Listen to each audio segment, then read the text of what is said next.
जय हिंद दोस्तों, study triangle में आप सभी का स्वागत है।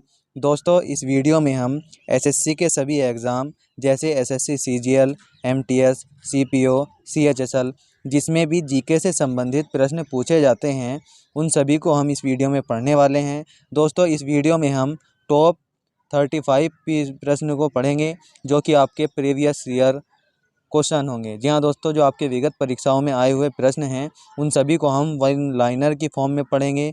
हम इसमें SSC, railway, banking, UP police, Delhi police या ऑल अदर एग्ज़ाम जितने भी जिसमें जीके जीएस से संबंधित आपसे प्रश्न पूछे जाते हैं मैं आपके लिए लेकर आया हूँ जो कि प्रीवियस ईयर क्वेश्चन है। तो चलिए स्टार्ट करते हैं। सबसे पहले यहाँ पर आप देख सकते हैं, पहला प्रश्न आप लोगों के सामने है, मानव शरीर में विटामिन ए कहाँ पर भंडारित होता है। तो दोस्तों, जैसा कि मैंने आपको क्लास के शुरू में बताया, एक वन लाइनर में आपको बताने वाला हूँ। तो मानव शरीर में विटामिन ए की बात करते हैं तो यकृत या लीवर में ये भंडारित होता है। सबसे अधिक मानव शरीर में विटामिन ए लीवर में भंडारित रहता है, ये आपको याद रख लेना है। आपका नेक्स्ट प्रश्न है, भारतीय विदेश व्यापार संगठन कहाँ है। जी हाँ दोस्तों, जो भारतीय विदेश व्यापार संगठन है वो नई दिल्ली आप लोगों को याद रख लेना है। और प्रश्न नंबर 3 आप लोगों का हो जाएगा, मसालों का बगीचा। जी हाँ दोस्तों, भारत के किस राज्य को मसालों का बगीचा कहा जाता है। तो केरल इसका राइट आंसर हो जाएगा। नेक्स्ट बात करते हैं, प्रश्न नंबर 4 आप लोगों के सामने है, किसने सभी तीनों गोलमेज सम्मेलनों में भाग लिया था। जी हाँ दोस्तों, अगर हम बात करते हैं तीनों गोलमेज सम्मेलन की, जो कि यहाँ पर आप लोगों को याद रख लेना है, 1930, 1931 और 1932 में इस प्रकार से तीनों गोलमेज सम्मेलन हुए थे। तो तीनों में भाग किसने लिया था। तो डॉक्टर भीमराव अंबेडकर जी ने तीनों गोलमेज सम्मेलनों में भाग लिया था। अगर हम बात करते हैं नेक्स्ट प्रश्न की, जलियांवाला बाग हत्याकांड के समय भारत का वायसराय कौन था। जी हाँ दोस्तों, जब जलियांवाला बाग हत्याकांड हुआ तो सन 1919 में, आप लोगों को एग्जैक्ट डेट अगर मैं बताऊं तो 13 अप्रैल सन 1919 में जलियांवाला बाग हत्याकांड हुआ और उस समय में भारत का वायसराय था चेम्सफोर्ड, ये आपको याद रख लेना है। नेक्स्ट यहाँ पर है प्रश्न नंबर 6 आप लोगों के सामने, भारत का मैनचेस्टर किसे कहते हैं। जी हाँ दोस्तों, अगर हम भारत के मैनचेस्टर की बात करें तो अहमदाबाद, जो कि गुजरात का एक प्रमुख शहर है, उसको हम भारत का मैनचेस्टर कहते हैं। अगर नेक्स्ट बात करें मैनचेस्टर के बारे में ही, तो उत्तर भारत का मैनचेस्टर हम किस राज्य को या किस शहर को कहते हैं। तो कानपुर को, जो कि उत्तर प्रदेश का एक शहर है, उसको हम उत्तर भारत का मैनचेस्टर कहते हैं। नेक्स्ट यहाँ पर है, दक्षिण भारत का मैनचेस्टर किसे कहते हैं। अगर दक्षिण भारत की बात करते हैं तो इस प्रश्न का आपका राइट आंसर हो जाएगा कोयम्बटूर, जो कि तमिलनाडु का एक शहर है। नेक्स्ट यहाँ पर है प्रश्न नंबर 9 आप लोगों के सामने, भांगड़ा कहाँ का लोक नृत्य है। अगर हम भांगड़ा की बात करते हैं तो ये पंजाब राज्य का एक लोक नृत्य या फोक डांस हो जाएगा। नेक्स्ट यहाँ पर है प्रश्न नंबर 10 आप लोगों के सामने, लोक चित्रकला जिसको हम मधुबनी शैली भारत के किस राज्य में प्रचलित है। जी हाँ दोस्तों, जो हमारी लोक चित्रकला है मधुबनी शैली, उसका नाम है, भारत के किस राज्य में प्रचलित है। तो बिहार राज्य में मधुबनी शैली प्रचलित है।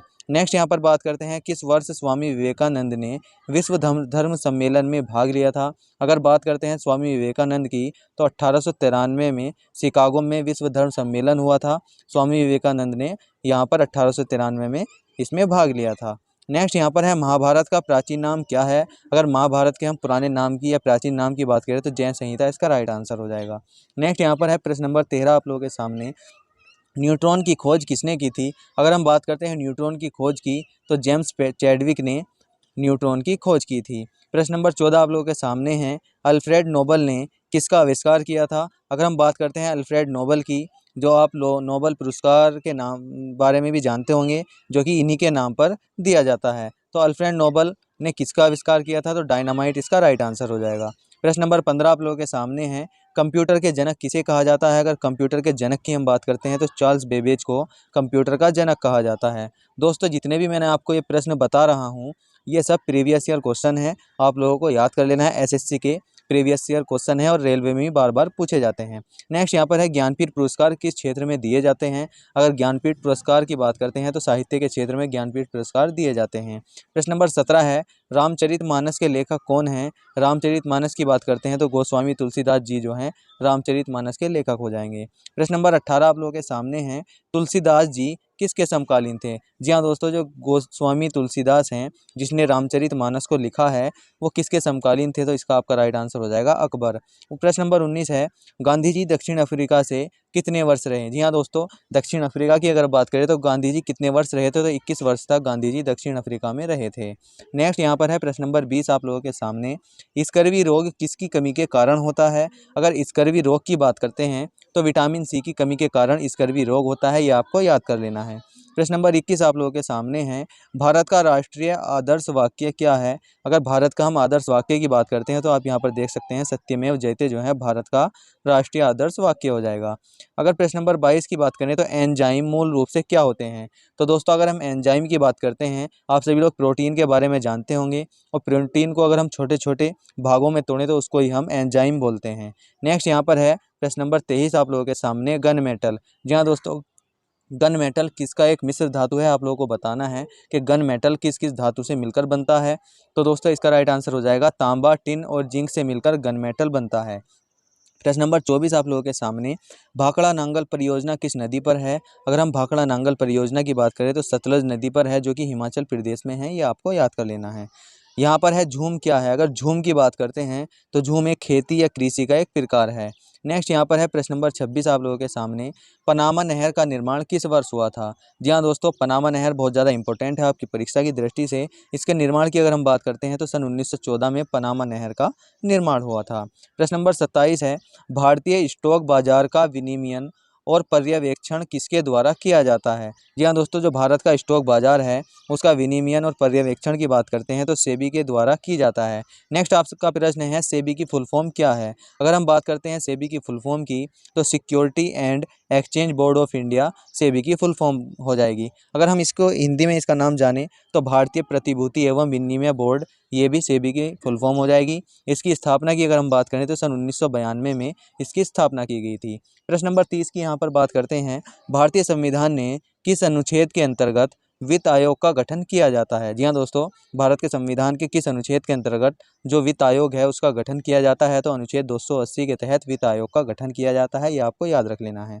प्रश्न नंबर 31 आप लोगों के सामने है, सिस्मोग्राफ। जी हाँ दोस्तों, सिस्मोग्राफ किसे मापने के लिए काम में लाया जाता है? अगर सिस्मोग्राफ की बात करते हैं तो भूकंपीय तरंगों को मापने के लिए सिस्मोग्राफ काम में लाया जाता है। नेक्स्ट यहाँ पर है रिएक्टर स्केल। रिएक्टर स्केल भी भूकंप से संबंधित है। आपको बताना है रिएक्टर स्केल का प्रयोग किसके मापने के लिए किया जाता है? जो भूकंप की तीव्रता है कि कितनी तेज़ी से भूकंप या कितनी आराम से भूकंप आया है, इसको मापने के लिए रिएक्टर पैमाना या रिएक्टर स्केल का प्रयोग किया जाता है। प्रश्न नंबर 33 आप लोगों के सामने है, सिंधु सभ्यता का पत्तन नगर या जिसको हम बंदरगाह बोलते हैं वह कौन सा था? तो जो सिंधु घाटी सभ्यता का बंदरगाह था वो लोथल था, जो कि गुजरात राज्य में स्थित है। नेक्स्ट यहाँ पर है प्रश्न नंबर 34 आप लोगों के सामने, न्याय दर्शन किसके द्वारा प्रचलित था? अगर न्याय दर्शन की बात करते हैं तो गौतम बुद्ध के द्वारा न्याय दर्शन प्रचलित हुआ। और प्रश्न नंबर 35 आप लोगों के सामने है, योग दर्शन, ये किससे संबंधित है? अगर योग दर्शन की बात करें तो आप सभी लोग जानते भी होंगे, पतंजलि से संबंधित है। इसका राइट आंसर हो जाएगा पतंजलि। तो दोस्तों ये मैंने 35 प्रश्न आप लोगों को वन लाइनर की फॉर्म में आप लोगों को बताया है।